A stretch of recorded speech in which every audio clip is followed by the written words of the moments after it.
ഒരിക്കൽ ഒരാള് എൻ്റെ അടുത്ത്, ഞാനൊരു സദസ്സിലിരിക്കുമ്പോൾ എൻ്റെ അടുത്ത് വന്നിട്ട് അദ്ദേഹം വളരെ ടെൻഷനോട് കൂടിയിട്ടാണ് എന്നോട് അദ്ദേഹത്തിന് ഉമ്മാനെ കുറിച്ച് പറയുന്നത്. ഒന്നുമില്ല, ഉമ്മാനെ ഹോസ്പിറ്റലിൽ നിന്നൊക്കെ മടക്കിയിട്ടുണ്ട്, ശരീരമൊക്കെ പിന്നെ വ്രണങ്ങളായിട്ട് അതേപോലെ നീരൊക്കെ വന്നിട്ട് നല്ല പ്രയാസത്തിലാണ്. ആ മനുഷ്യന് കരയണുണ്ട്, പറയുന്നുണ്ട്. ഒന്നുമല്ല, ഞാൻ ഒരൊറ്റ മോനല്ലേ ഉള്ളൂ. ഞാൻ എൻ്റെ ഉമ്മാനെ ഇത്രയും കാലം ഞാൻ അന്തസ്സോടെ നോക്കിയിട്ടുണ്ട്.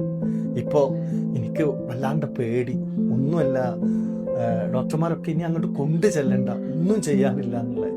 എന്നാലോ ഹോസ്പിറ്റലിൽ കൊണ്ടുപോകാൻ പറ്റാത്ത വിധത്തിൽ ഉമ്മ ആകെ ശരീരമൊക്കെ നീര് വന്നിട്ടുണ്ട്.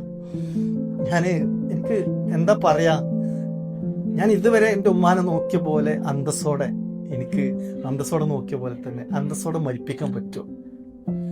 കാരണം ഉമ്മ കണ്ണുപോലും തുറക്കണില്ല. എന്താ വേണ്ടെന്ന് ഉമ്മാക്ക് പറയാനും പറ്റണില്ല. എന്നാൽ എനിക്കൊന്നും ചെയ്യാൻ കഴിഞ്ഞില്ല. ഞാൻ എന്ത് ചെയ്യും എന്ന് പറഞ്ഞ് ആ മനുഷ്യൻ എൻ്റെ കൈ പിടിച്ചിട്ട് കരഞ്ഞപ്പോൾ ഞാൻ അയാളോട് പറഞ്ഞ്, ഒന്നുമില്ല, പാലിയേറ്റീവ് കെയർ അത് പിന്നെ ഉള്ളിടത്തോളം കാലം നമുക്ക് പല കാര്യങ്ങളും ചെയ്തു തീർക്കാനുണ്ട്. ഇങ്ങനൊരു അവസ്ഥ വരുമ്പോൾ എല്ലാവരും ഉള്ളിൻ്റെ ഉള്ളിലെ ഒരു മാനസികാവസ്ഥ അത് വേറൊന്നുമില്ല, എന്ത് ചെയ്യുമെന്നുള്ളത്. അതിനാണ് സ്നേഹതീരം ഒരുക്കുന്ന ഒപ്പരം എന്ന ട്രെയിനിങ് പ്രോഗ്രാം.